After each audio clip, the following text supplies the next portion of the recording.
Сайхан уу Юнагийн гудамжны эрхэм сонсогчдоо уулзаагүй бүр нэлээд дутсан байна. Та бүхэндээ шинэ оны мэндийг хүргье. За та нарын маань хувьд 25 он ямар жил болж өнгөрөв? За Юнагийнх нь хувьд бол өөрийнхөө дотооддоо ажилласан, за олон зүйлийг эргцүүлж бодсон, зөндөө олон шинэ зүйл туршсан, сайхан зүйлч ихтэй, бас хэцүү зүйлч ихтэй. За мөн эрүүл мэндийн тал дээр ч гэсэн бас жоохон асуудалтай байсан ч чатгаараа сайнаараа давж гарсан ийм жил болж өнгөрлөө. За ямар тач Юнагийнх нь хувьд 2025 онд багтааж сувгаа эхлүүлсэндээ бол баяртай байгаа. За 2026 онд илүү тууштайгаар бичлэгүүдээ оруулаад явах болно. За тэгээд Юнагийн гудамжныхаа нийт эрхэм сонсогчдоо 26 онд хүсэл бүхэн бийсэн, эрүүлэнх, өөрийгөө хайрлаж, бусдад хайр түгээсэн гайхалтай жил болох болтугай гэж хүсэн өрөөгөөд сувгаа эхлүүлье.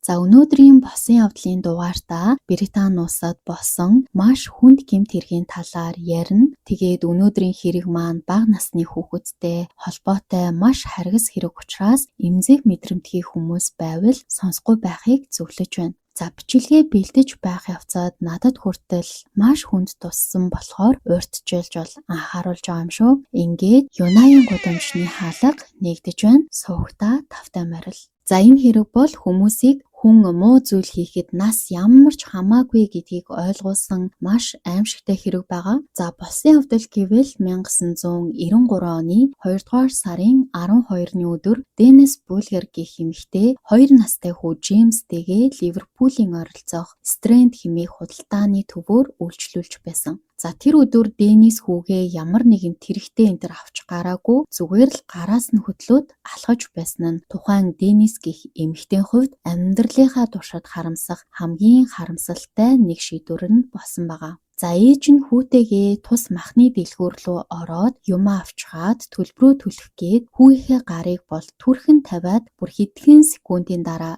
эргэн харахад Джеймс буюу хүн алга болсон байсан. За Деннис бол сандарч дэлгүүр дотуур гадуур гээд хүүгээ бүр хаа сайгүй хайж бас хамгаалагчид хэлж тухайн дэлгүүр даяар зарлуулсан ч ямар ч сураг гараагүй. Джеймс тэр мөчөөс бол бүр ор сураггүй алга болсон. За гэвч Джеймс хүү бол зүгээр ээжээсээ төөрөөд алга болсон юм бол биш, ер нь хулгайлагдсан байсан гэсэн үг. Тэр өдөр худалдааны төвд тухайн үед бас 10 настай Джон Винебал мөн Роберт Томпсон гэх хүүгүүд мөн байсан. За тэд яг тэр үед бол дэлгүүрээс юм хулгайлж яваад гинэтхэн бүр ямар ч тайлбаргүйгээр за нэг хүүхэд хулгайлъя гэж шийдсэн байгаа. За тэд хэсэг ажиглаж байгаад Деннис хүүгийнхээ гарыг тавьсан хүчийг ашиглаад Джеймсийн гарыг бол зүгээр л шүрээд дагуулад гарсан. За хамгийн харамсалтай нь Деннис дэлгүүрээс гүйж гараад зүүн тийшээ харан хүүгээ хайсан бол хоёр хүү Джеймсийг баруун тийш нь дагуулад гарч явсан байгаа. За хэрвээ ээж нь баруун тийшээ харсан бол хүүг нь дагуулж аваа хоёр хүүхдийг бол шууд харах боломжтой байсан бөгөөд тухайн үед хүүгээ бүр 9 минут аврах боломжтой байсан нь үнэхээр харамсалтай. За нөгөө хоёр хүүг хулгайлсан Джон Роберт хоёр Джеймсийг ойрын сувг руу чирч явах замд нь хөрхий 2 настай хүү бол тасралтгүй ээжээ гэж уйлж байсан ч тэд огтхонч тоогоогүй.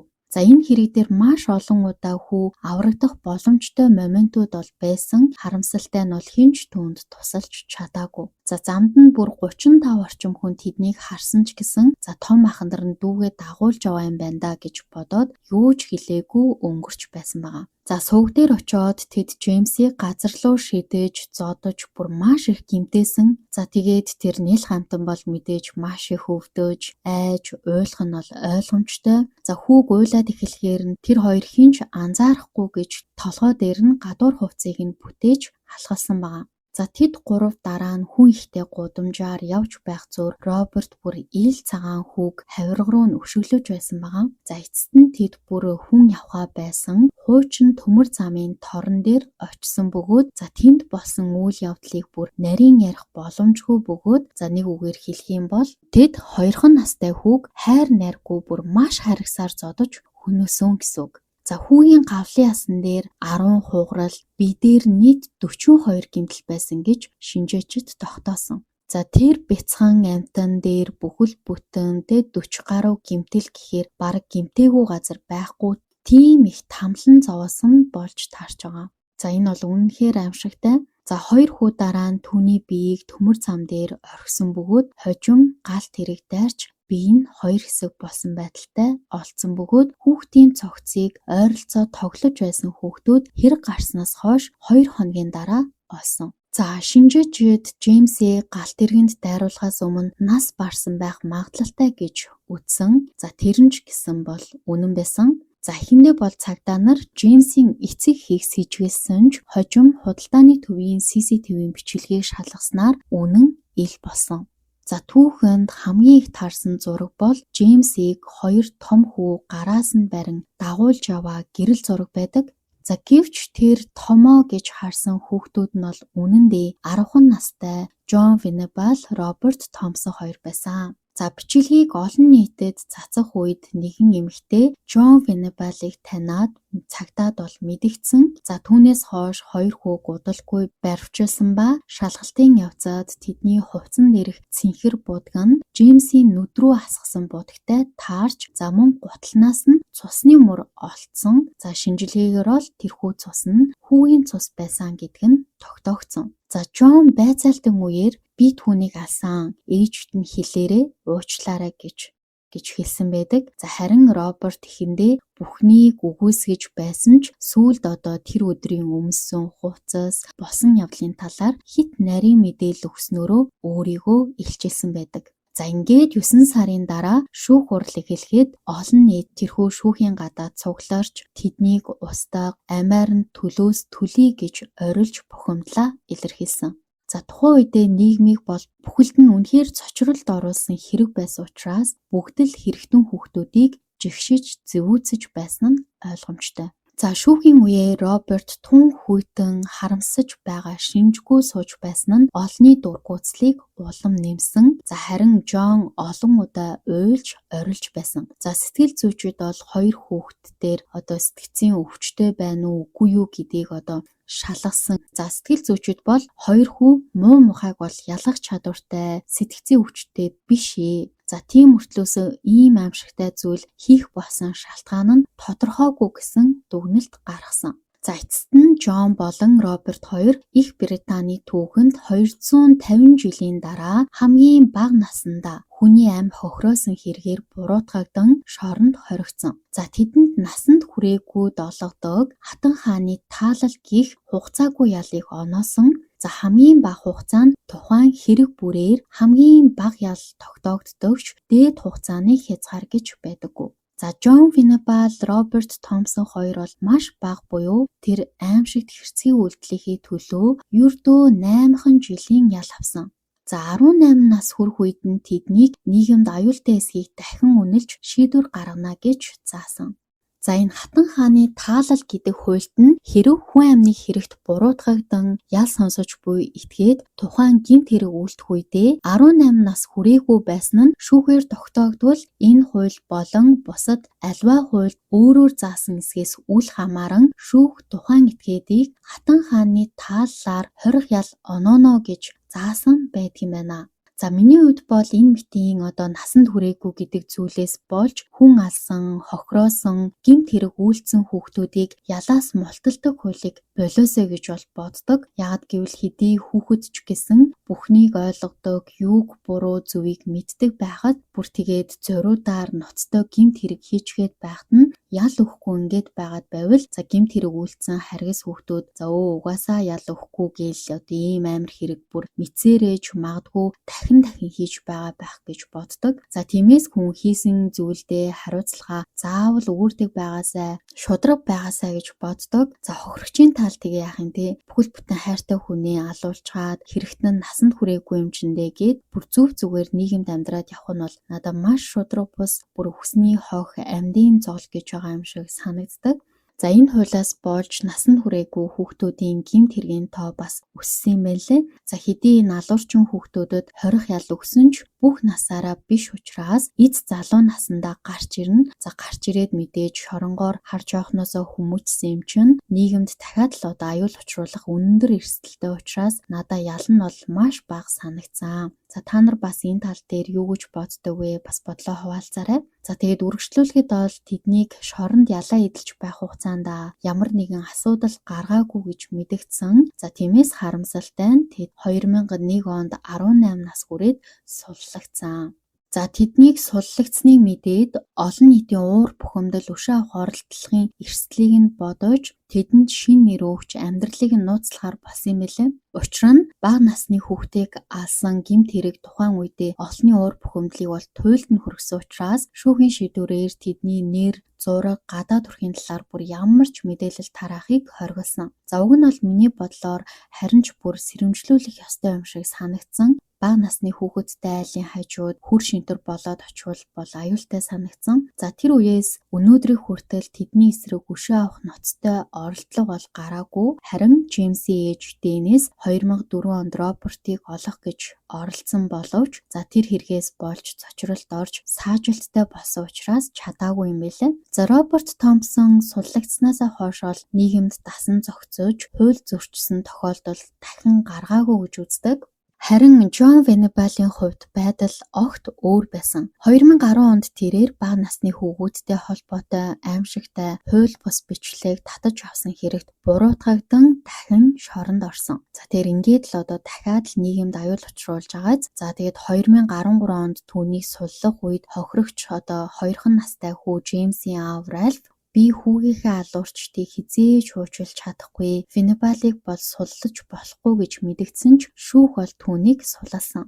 За гэвч 2017 онд тэр бол дахиад л баригдсан. За учир нь түүний компьютероос хүүхдийн эсрэг хүчирхийллийн зураг, мөн хүүхэдтэй хурцл хийх заавартай педофилийн гарын авлага хүртэл олцсон учраас 3 жил 4 сарын ял дахин авсан. За үнэхээр ингээд засрахгүй байхад нь л дахиад л нийгэмд гаргаад идэх нь бол үнэхээр сонир санагдсан. За Венебал шин нэрээ хид хид удаа өөрөө задруулсан учраас цагдаа нар түүнийг байнга өөр газар нүүлгэн шилжүүлэх шаардлагатай болсон.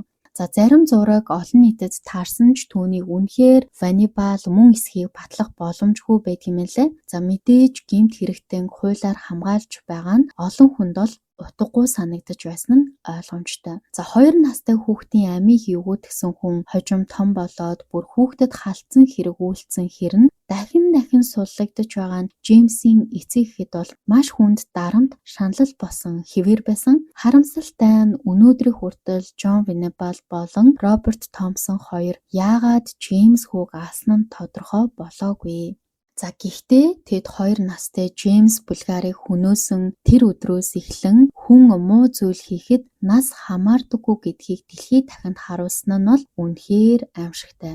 За энэ хэрэг маань бол энэ хүрээд дуусаж байна. За тэгээд энэ хэрэгээс харах юм бол бага насны хүүхэдтэйгээ гадуур явахдаа анхаарал хяналтаа хоромж сулруулж болохгүй гэдгийг маш сайн ойлгосон гэж бодож байна. Таны хүүхэд хайраар дүүрэн аз жаргалтай өсөж байж боловч нийгэмд одоо ийм мэтийн харгас хэрцгий хүмүүс оршиж байгааг бодон сонор сэрэмжтэй байгаарай гэж хэлье. Хүүхдүүдээ гадаа тоглох үед нь бол үргэлж харж анхаарч байгаарай. Мэдээж ямар ч эцэг их нялх хүүхдээ бусдад хэрцгийгээр хөнөөлөгчхөөд эрүүл сайхан амьдрна гэж бол байхгүй. Насаараа л одоо хүүхдлээ шаналж харамсаж амьдрах байх. За ялангуяа хүүхдээ өөрийнхөө гараас бүр хөтөлж аваад алдсан их хүн өөрийгөө хорон мөч бүрт буруутгаж харамсаж амьдын тамд амьдардаг байх гэж бодхоос хөөрхий ээжийг нь бол маш их өрөвдөж байна. За бас хохирогч хүү юу болоод байгааг ч ойлгохгүй ямар их өвдөлт тамлалыг амссан болоо гэж бодхоос бүр бэлдэж байхдаа л яс хавталцаад хэцүү байсан. За тэгэд үнэхээр азгүй хувь тавилантай хүү байжээ гэж бодсон. За тэгээд бол эцэст нь хэрэгтэнгүүд нь бол ээж аавдаа эрхлээд чихэр шоколад нэхээд тоглоод явж байх насан дээрээ бүр яаж хүн алах тухай за бүр тэр нялх югаач мэдгүй хүүг алах тухай бодол орж ирсэн юм болоо гэдэг дээр бол үнэхээр бодоод олохгүй бас үнэхээр амар харамсалтай санагдаж байна. За тэгэд мэдээж хүүхэд бол эцэг эхээсээ төрөхдөө алуурчин болж төрөхгүй. Тэгэхээр тэр гэмт хэрэгтэн хүүхдүүд ээж аавын хайр мэдрээгүй тийм магадгүй ээж аав нь ямар нэг юмд донтсон, салсан эсвэл маш их хүчирхийлэлтэй харгас орчинд өсөж торинсон баг. За эсвэл бүр өрөөсөн асрах хөнгөө хулгай хийж өөрсдийгөө болгодог хүүхдүүд байсан баг. За тэгээд хайранд өсөх ёстой насан дээрээ хулгай хийж хүн алнаа гэдэг бол ард нь цэвэр төрүүлсэн ээж аавын хариуцлага яригдана. Энэ хоёр хүү маш их уучлж боломгүй буруутай ч ийм хүүхдүүдийг нийгэмд бэлдсэн тэр ээж аав бол бүр ч их буруутай гэж бодож байна. За тиймээс үүнийг сонсож буй гэр бүлтэй эсвэл хүүхэдтэй болоогүй дүү нартаа гэж хэлэхэд хүүхэд гэдэг хайрлагдах ёстой сахиусан тэнгэрийг хэрвээ энэ орчлонд авч ирэх гэж байгаа бол заавал төлөвлөж бид сэтгэл зүй болон санхүү, харилцаа хандлага, орчин нөхцөл маань бэлэн үү? Би ээж аав болоход бэлэн үү гэдгээ маш сайн бодож бэлдэж байж хүүхэдтэй болоорой гэж зөвлөмөр байна. Тэрнээс хүүхэд хөөрхөн би энэ хүнийг хүүхдийг гаргах чухал намайг хайрлана. Хүүхэд хүнстэйгээ ирдэг юм чинь нас чинь оройтлоо гэд яарч битгий хүүхэд гаргаарай. За манайхан тэгдэг штт те. Нас чинь оройтлоо хурдан хүнтэй суу. Хүү нэг хөөрхөн охинтой хүүтэй болооч ээ. Хүү нэг одонгийн хүүхэдтэй болооч гэд бусдын амьдралд бол бүр хамаагүй оролцоод ундаг. За энэ бол маш буруу. Эцсийн хэн нэгний хэлснээр хүүхэд төрүүллээ гэхэд тэр хүмүүс бол хуруугаач нэмэрлэхгүй шүү. Тиймээс нөхрөө сайн таних мэдэж байж, өөрийнхөө бас сэтгэл зүг сайн бэлдэж байж, ирээдүйд зөв хүнийг л нийгэмд бэлдэх хэрэгтэй юм шүү. За ингээд дараагийн дугаар хүртэл түр баяртай суугтай маань үргэлж хамт байдаг сонсогч та нартаа баярлалаа. Хэрвээ танд таалагдсан бол суугтаа лайк болон subscribe харамгүй дарж, соёлтойгоор санаа бодлоо хуваалцаж, надад хүч урам зориг нэмээрэй. Миний инстаграмаар зочлохыг бас урьж байна. Тун удахгүй дахин нэг аимшигт гэмт хэргийн гудамжиндаа уулзцгаая.